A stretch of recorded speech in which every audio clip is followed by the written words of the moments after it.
Jay here, Stretford, Paddock. As you can see, I'm outside Old Trafford for this morning's paper talk. Now, I thought I'd be stood here talking about Manchester United's epic win over Burnley. Finally put the sort of Premier League home Burnley hoodoo to rest. But I'm not. I'm going to be talking about what is on the sort of the minds and the thoughts of everyone at the minute. Everyone in football, not just at Manchester United Football Club. And that is the formation of this European Super League. Football's been rocked by the news.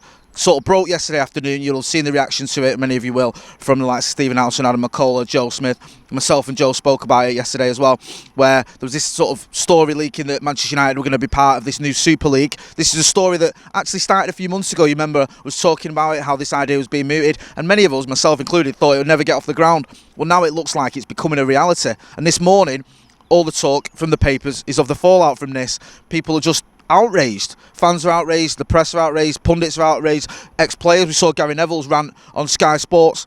He's outraged because this is just sort of almost, I don't want to be too melodramatic, but it almost feels like it's destroying a big part of this football club. Now, in case you're not sort of au fait or up to speed with what exactly is going on, I'm sure you are, but just in case there's one or two who, you know, you might have gone to bed thinking, oh, you know, happy days, I'll go to bed early night, United have got to win, and woke up this morning and think, what is going on? Well, I'll tell you, basically, there's 12 clubs that have signed up for this Super League, 6 of them from the UK, from England, sorry.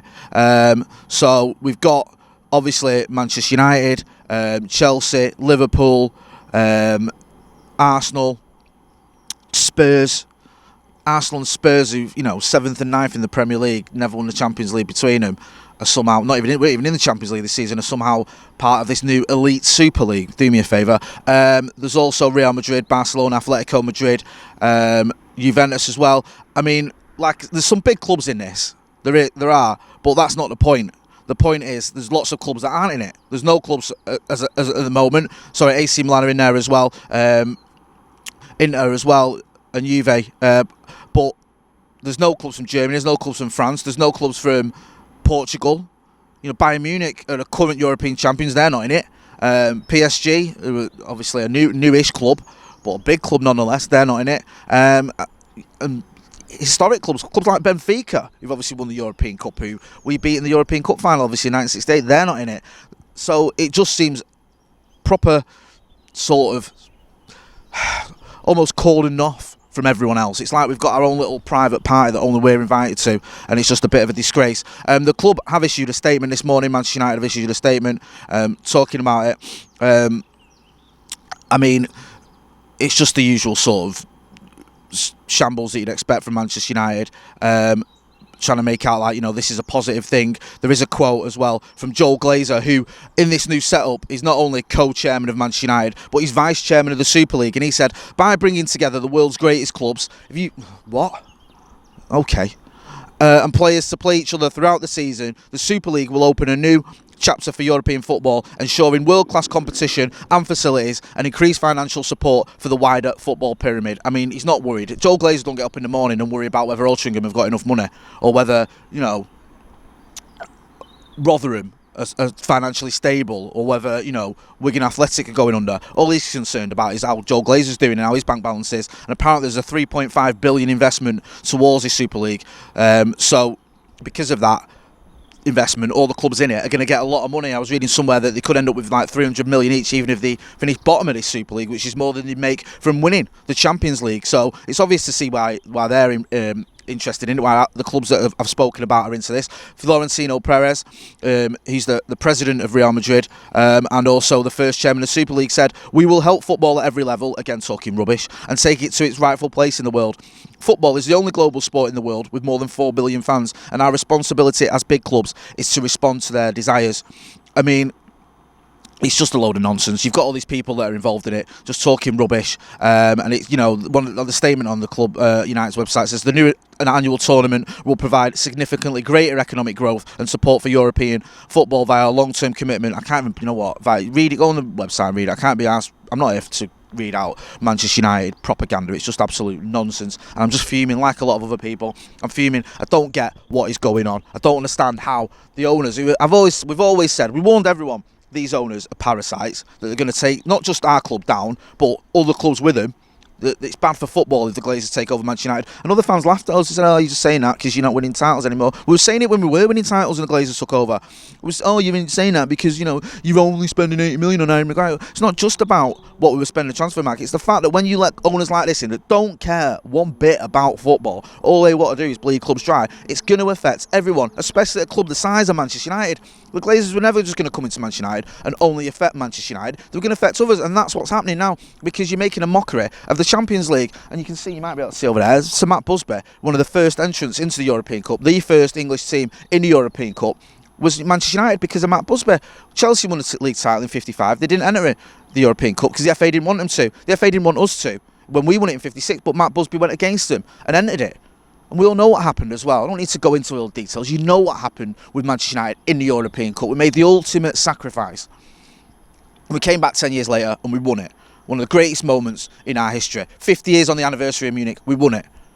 How proud would Matt Busby have been? And now we're not even going to be in it because we're starting our own league where we get to play Spurs 4 times a season or whatever it is. I mean, it's just a joke. It really isn't. It's not a very funny one. As Morrissey said, I've got, I mean, there's loads of statements. There's loads of sort of reaction. Everyone from Boris Johnson to sort of, you know, Keir Starmer and all the politicians getting involved. All the back pages are just dominated by it. At the back of the Guardian it says football in turmoil. The Mirror says criminal act against fans. There's also reference there to Gary Neville. I think that's what he was talking about. And he said that Liverpool and United are the worst, he said, because of the history of those two clubs. You look at Liverpool and Manchester United, we've got a long history in the European Cup, we've got a long history in football, we've always been the biggest clubs in the world, the most successful clubs in the world, clubs that have been at the forefront of European football over the past 6 decades, whatever it is, and now we're starting our own league. You know, it feels like the kid who's just taking his ball and going home and taking his ball home from the park and going to playing it with himself in the garden because he's fuming that he's not winning enough or whatever it is, or not making enough money. It's just ridiculous. It doesn't make any sense. It's just, you know, the back of the Times says Big Six breakaway plot sparks outrage. It's war on the back of the Daily Express. Furious Big Six sign up to 12-team Euro Super League. Governing bodies turn on rebel clubs. The back of the Telegraph, rebel clubs face expulsion over breakaway. I mean, there's talk. You saw some of the statements yesterday, and if you didn't, I'll just go through them there. England's Premier League said fans of any club in England and across Europe can currently dream that their team may climb to the top and play against the best. We believe that the concept of a European Super League will destroy this dream. You've got the Gabriel Gravina from the Italian Football Federation says we've always been against the Super League. The only viable project is the Champions League reform promoted by UEFA. Now, UEFA, I think it's today, we're about to announce some reforms to the Champions League. They've got a new sort of format or whatever it is they're working on, and that those announcements were due, I think, today, which is why we've seen the Super League announcement preempting that. He's saying that, you know, it should be about the UEFA, it should be about the Champions League. UEFA, obviously, the governing body for that. The German Football Association has said, obviously, no German teams involved in it, which just seems ludicrous how you can have any sort of Super League in Europe without any German teams. They're saying the German Football Association has a clear position against the concept of a European Super League. In football, it must always be about sport and performance.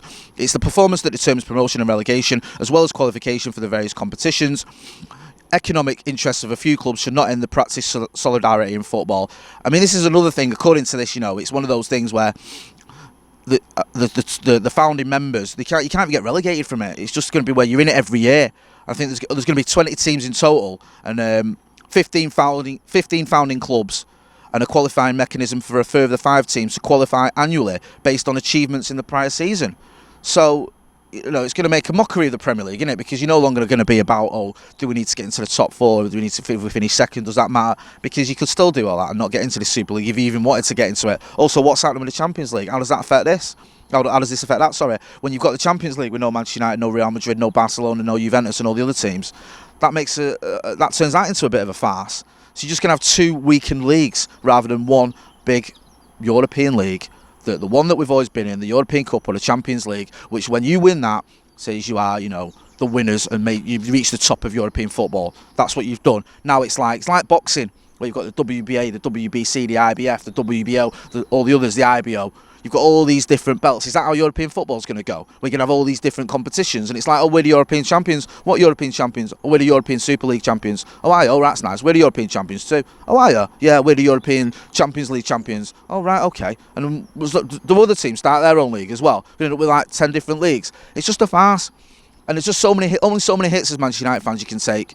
I've always said that I'd always be at this club or this ground long after the Glazers have gone. But you just wonder if you can keep doing it. You just wonder if you can keep getting behind this team. I love the team and I love the club. I just hate these owners and I hate what they're doing to it. Some of the greatest nights I've ever had here as a Manchester United fan have been in the Champions League. You look at all the historic games we've had here, like the games against, Barcelona, AC Milan, the 7-1 against Roma. We've had so many. You look at the games we've had abroad as well, not just here, but against Bayern Munich, against Barcelona, those big games in Moscow against Chelsea. And now we're not going to be part of that, we're going to be part of something else. We're going to play Chelsea, but it's not going to be part of the Champions League, it's going to be part of the Super League, where you get to play Spurs and Arsenal as well loads of times. How does any of this make any sense? Now, we'll have to wait and see what happens with this. It does look like it's going to be a reality. The outrage is there. Everyone's sort of mobilising, but I don't know if that's going to have any effect. The outrage was there when the Glazers took over. No one wanted them to take over.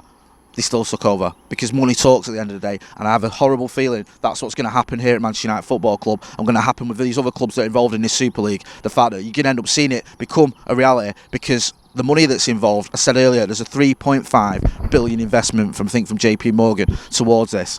So there's a lot of money on the table, there's a lot of financial incentive. There's talk of UEFA, FIFA, the Premier League even getting together and banning some of the teams and the clubs taking part so they can't play in European football or in international football. The talk of players that play in this won't be eligible to play for their country. I don't know how realistic that is. I don't know if that's going to happen. We'll have to wait and see whether that is an empty threat or whether they can actually make that happen.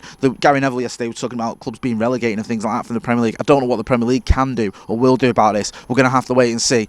On the back pages of all the papers, it's saying it's war, and that's kind of how it feels like now. And I know that people have actually been in war may disagree with that. It's a bit over the top, but it does seem that Manchester United and these other 11 clubs have sort of gone up against the establishment, gone up against the traditions and the history of this football club as well. And it's just a sad day. I woke up this morning dead early to come here, and it just felt like it wasn't happening. It was almost like, is this really happening? Is this really what we're doing now? Starting our own league because we're going to make, or the owners are going to make more money than they would in the Champions League. It's just a disgrace, and it's not what this football club is about. We're going to have more updates on this throughout the day. You're going to be hearing from Adam McCall, Stephen Howson, Joel Smith. We're going to have a few live videos as well going on. So make sure you are staying tuned to the channel. Give us your opinions. Get involved. As always, it's your channel. Give us a like, a share, and a subscribe. But yeah, it's a sad day for football. It's a sad day for Manchester United Football Club. I've been Jay Motty. This has been the Paper Talk.